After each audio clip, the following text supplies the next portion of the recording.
Hi everybody, welcome to my channel. Kayla J here. And I have officially graduated, guys. Yay! I'm super excited. I am done with the program. March 14th was the last day, but I got an email a couple of days after saying that my degree has been conferred with a conferral date of 331. And congratulations, you graduated from the Master's in Clinical Mental Health Counseling. So that is super exciting. So, what happens now? So, I've been working, I can finally get paid. Hmm. Being getting into this kind of field, you really don't do it for the money. Um, it's hard your first couple of months, especially if you go the route I'm going, which is like private practice. So I'm building my clientele. So about full time is like 25 to 30 clients a week. However, 30 is like the max, and that's just to account for like no shows and stuff like that, so you can get paid. Um, you'll have that replaced like income. Um, so I'm going that route because I just want to build something and kind of get in there.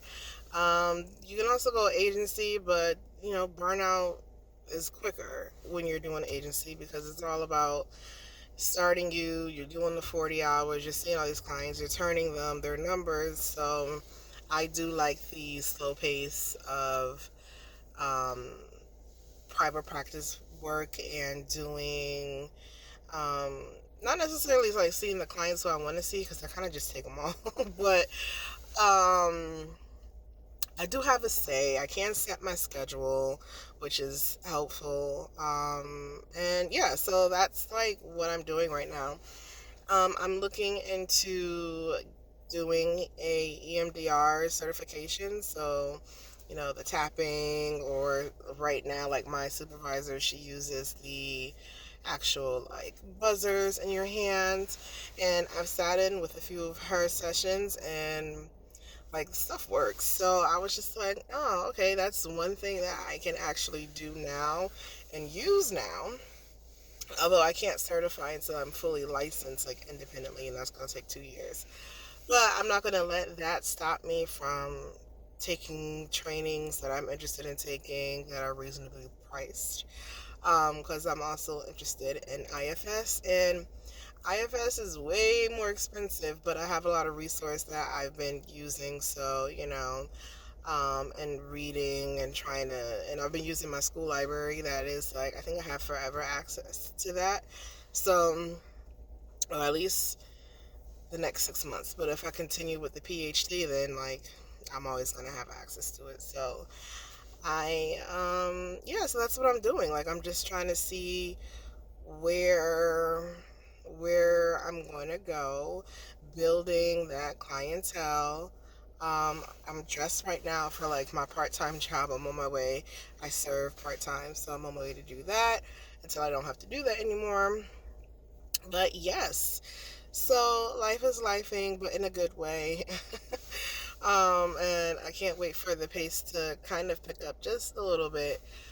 Because right now my days are looking like, I drop the baby off in the morning, I come back home, I do a morning walk because your girl's trying to get fit like I used to be and get used to walking and stuff like that, like I used to do for my other job. So, trying to get back into those good habits. So, yeah, that's how my mornings look like. I drop the baby off, I come back home, I might clean up a little bit. I'll go for like a half hour walk, which is pretty decent. So I'll go for a walk. I'll listen to like my true crime like I used to when I delivered mail. So it makes me feel nostalgic. And then I come back, and depending on what time I have clients, like I'm getting ready for clients or I'm playing The Sims because I just love The Sims. But, and then clients, because most of them, when you're starting out in private practice, unless you're already set with like people in the daytime, a lot of people who are looking for healthcare, especially ones who are using like insurance and stuff, they work during the day. So I see a lot of people in the afternoon. So my mornings are pretty free. So I'm looking to get back into the gym and do that. So maybe one day I'll have you guys follow along with me, and you can see like me and the baby doing like carpool. Like I got her listening to Britney Spears, y'all. She's like 4, and we'll be on our way to work talking about "Hit Me, Baby" one more time. It's a great song. Um, but she's going to school, so she gets the best of both worlds. Yeah. So that is where I'm at, and I'm also waiting to hear back from the PhD program. I pushed my start date up to the 7th, which is tomorrow, and because I did that, they were before taking their time with the application, but when I pushed it up, they had to send everything through, and then I had to do my financial aid again. So yeah, I'm just waiting for that. And they asked me like, well, would you have everything you need to start in the middle of the week? Um, if you can't have access like that Friday before. And I'm like, yeah, I'm fine. Like I've been to Capella before, so I know how it runs. I know what I have access to. So that's perfectly fine. So I'm just waiting. Hopefully Monday, I'll send some emails, call some people, and we'll get this figured out. Um, yeah, so that's where I am. Just waiting for that and just working and being in my counselor self, right? So, you guys have a wonderful day, and I know every video I'm like, I'm gonna try and come back and be more consistent, but I am. I'm gonna try to be more consistent. Okay, bye.